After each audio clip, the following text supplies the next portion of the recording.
Intelligence is becoming abundant, not human intelligence, but computational power that mimics certain kinds of human thinking. The cost of running advanced AI has plummeted, and when resources shift from scarce to abundant this quickly, societies reorganize themselves. Two thresholds, technical and social, shape what happens next, and the gap between those thresholds will define the coming decade. This blink dives deep into this transformation, which promises solutions to problems that have plagued humans for generations. It also demands resources at staggering scales, displaces millions from work that gives life meaning, and raises questions about what makes humans valuable when thinking becomes cheap. The Renaissance transformed Europe between the 14th and 17th centuries as artists rediscovered perspective, while philosophers and scientists challenged assumptions about the natural world. When the printing press was invented around 1440, it accelerated everything. Books became affordable and ideas traveled faster than ever before. Knowledge that had been locked in manuscripts for centuries was suddenly everywhere. This period is remembered as a great leap, an example of human societies reorganizing around new capabilities, like the steam engine in the 18th century. It didn't just power factories, but reshaped the landscape and transformed how people lived and moved around. Electricity in the late 19th century was similar. Daylight no longer limited working hours, and communication across continents happened in seconds, not weeks. Each of these shifts followed a pattern. Something that had been scarce or expensive was suddenly abundant and cheap. The effects cascaded beyond the technology itself into how societies structured themselves and what kinds of lives seemed possible. Artificial intelligence is following this same trajectory, but with something less tangible than steam or electricity: cognitive processing. For most of human history, complex analysis required rare expertise from specialists with years of training. Their time was expensive. Problems that needed intense mental work went unsolved if the resources weren't there. That constraint is dissolving fast. The economics tell the story. Running an advanced AI model cost around $60 per million processing units just months ago. Today, the same work costs closer to $4. This kind of price collapse historically signals major disruption ahead, as industries reconfigure and previously impossible projects become routine. The term for this shift is unmetered intelligence, because the parallel to electricity is remarkable. Most people don't think about how power reaches their homes nowadays because it flows on demand. Similarly, cognitive work that once meant hiring consultants or spending days in research can now happen instantly. For things like analysis, pattern recognition, drafting documents, and mathematical modeling, the shift is from specialized services to a basic utility. Humanity has accumulated enormous amounts of knowledge. Libraries, databases, scientific papers, and historical archives all contain more information than any person could absorb in multiple lifetimes. But information is different from processing power. Human brains can only hold so much in working memory, and their attention wanders. They also make mistakes and get tired. AI removes these biological constraints. The implications of unmetered intelligence are significant. Problems that have puzzled humans for generations may finally be solved, like clean energy storage that makes renewable power practical everywhere, or bespoke medical treatments tailored to individual genetics. These challenges have remained because they involve more variables than human minds can easily tackle. In the age of unmetered intelligence, the analytic power to solve them is cheap and readily available.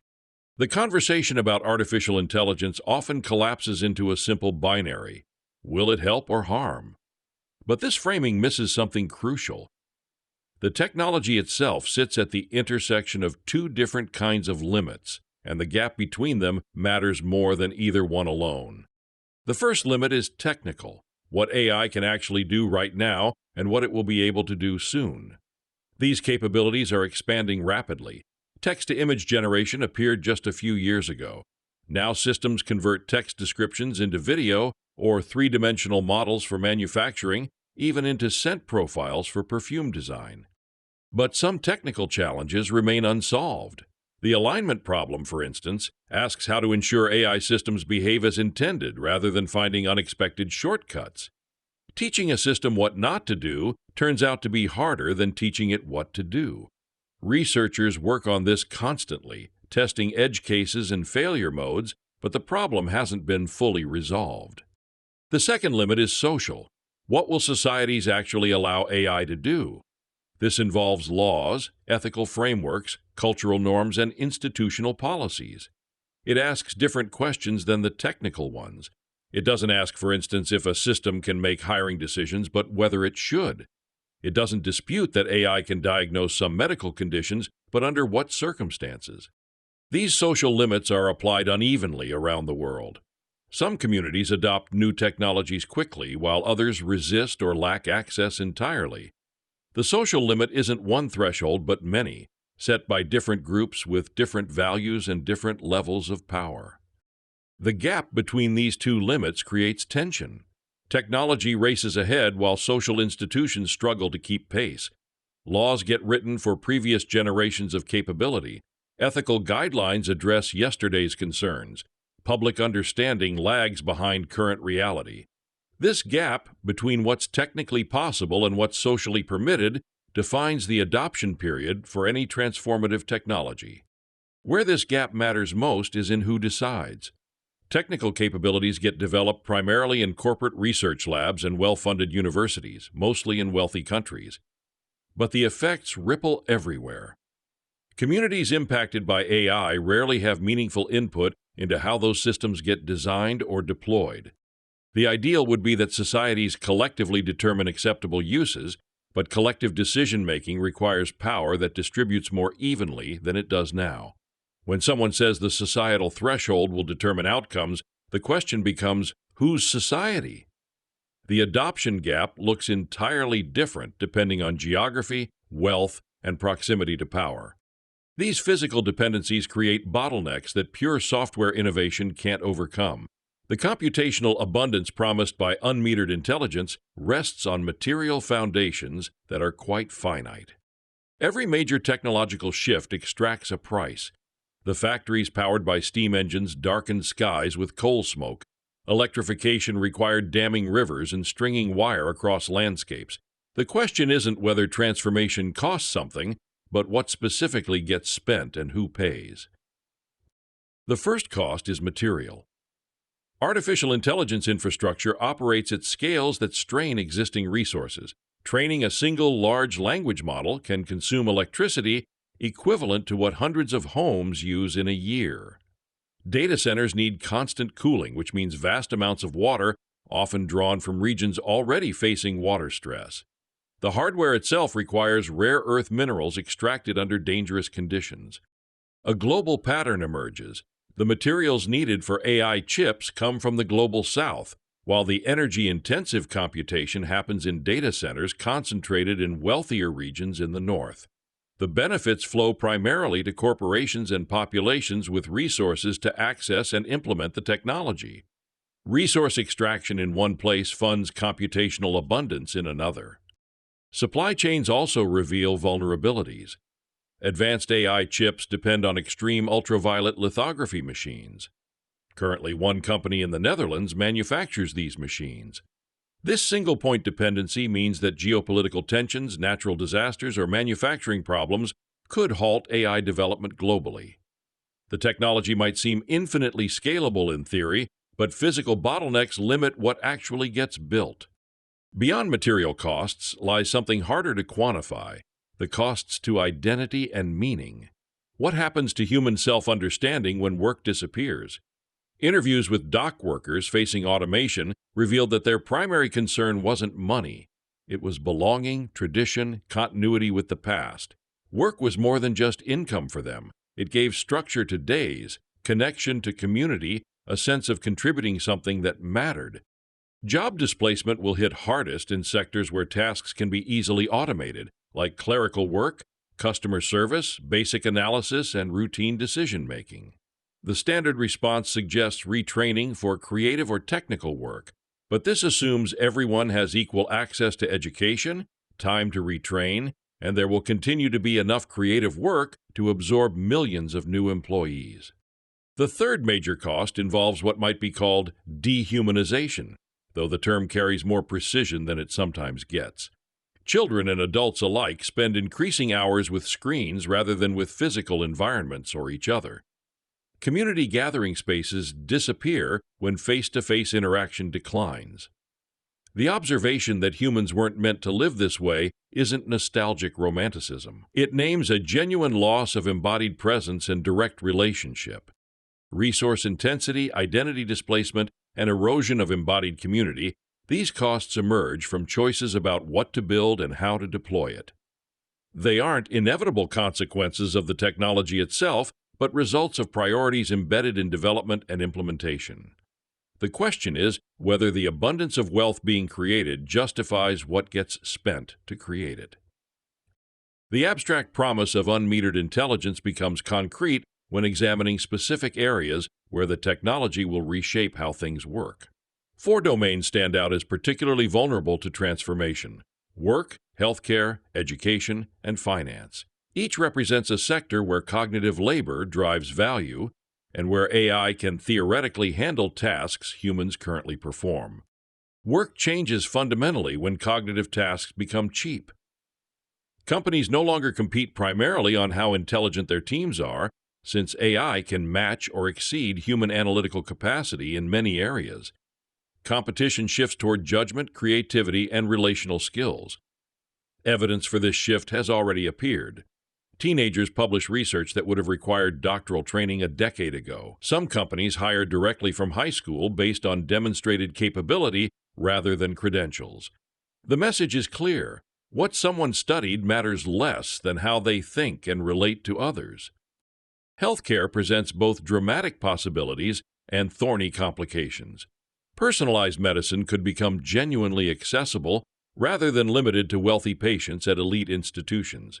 Drug discovery might accelerate through AI simulation, identifying promising compounds faster than traditional laboratory methods.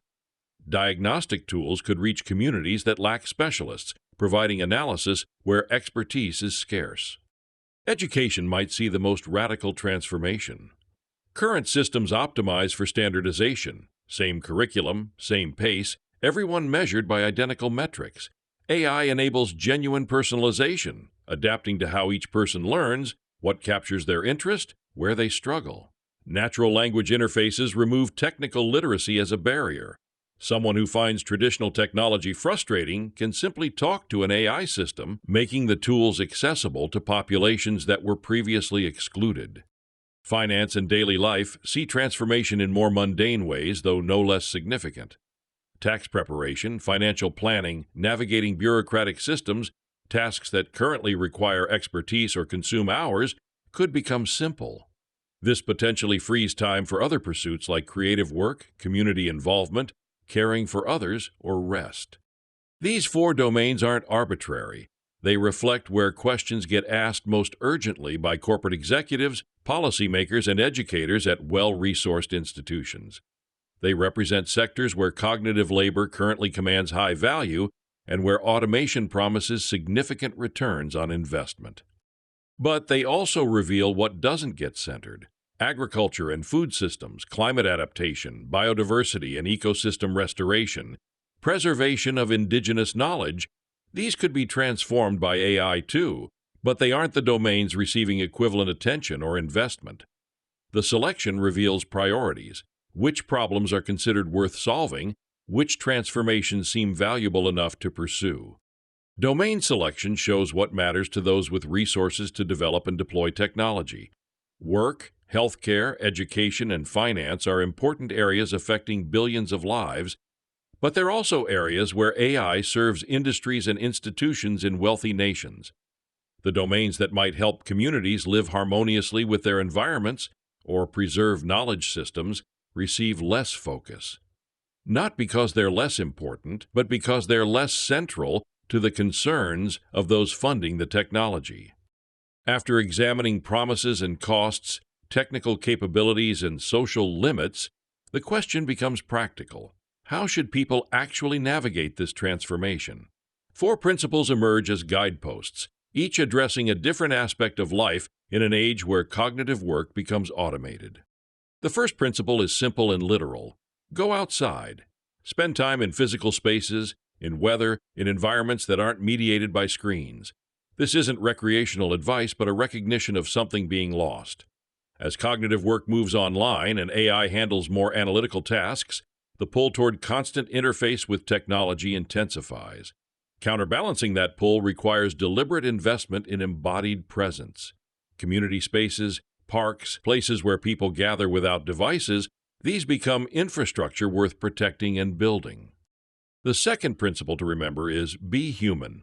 Cultivate skills that resist automation because they emerge from embodied experience and relational context. Emotional intelligence, moral reasoning, aesthetic judgment, humor, vulnerability, trust. As cognition commodifies, these qualities become valued. More than that, they're what makes life meaningful. The point isn't just maintaining competitive advantage, but remembering what matters beyond productivity. The third principle addresses learning itself. Learn how to learn. As AI transforms the workplace, adaptability matters more than focused expertise. Curiosity becomes a survival skill. Critical thinking remains valuable precisely because it becomes optional. When AI handles analytical work, some will choose not to think critically. But capability also expands. When anyone can access powerful cognitive tools, genius becomes more democratically available. The divide shifts from who has knowledge to who has curiosity and judgment. The fourth principle is perhaps most important. Lead with optimism. Not naive hope that everything will work out, but strategic conviction that outcomes depend on choices being made right now. The stance rejects both techno-utopianism, where AI solves everything without human effort, and doomerism, where disaster is inevitable. It relies on agency. The future gets shaped by decisions about what to build, how to deploy it, who benefits, and what costs are acceptable. These principles assume certain privileges, safety to go outside, for instance, or access to opportunities for learning and self-development. But within those constraints, they offer a practical orientation. They're mostly addressed to people who have influence over how AI develops and deploys, like executives, policymakers, educators, and technologists. What is yet to be seen is whether these principles will be sufficient, whether protecting human qualities while automating human cognition can resolve the tensions. Ultimately, the tensions may point toward questions the playbook doesn't ask. Questions about what intelligence means, whose abundance matters, what kinds of relationship between human and non-human worlds the technology might serve. Those remain vital for everyone to consider. In this Blink to the Next Renaissance by Zack Kass, you've learned that the cost of advanced AI has plummeted, making cognitive work that once required rare expertise available on demand like electricity. This shift promises breakthroughs in healthcare, education, and scientific research, but the transformation extracts real prices: massive energy and water consumption, rare mineral extraction, job displacement, and the erosion of embodied human connection. 4 principles offer guidance in this transformative age. Go outside, be human, learn how to learn, and lead with optimism. Yet questions remain about whose intelligence counts, whose abundance this serves, and what the living world can sustain. Okay, that's it for this Blink. We hope you enjoyed it. If you can, please take the time to leave us a rating. We always appreciate your feedback. See you in the next Blink.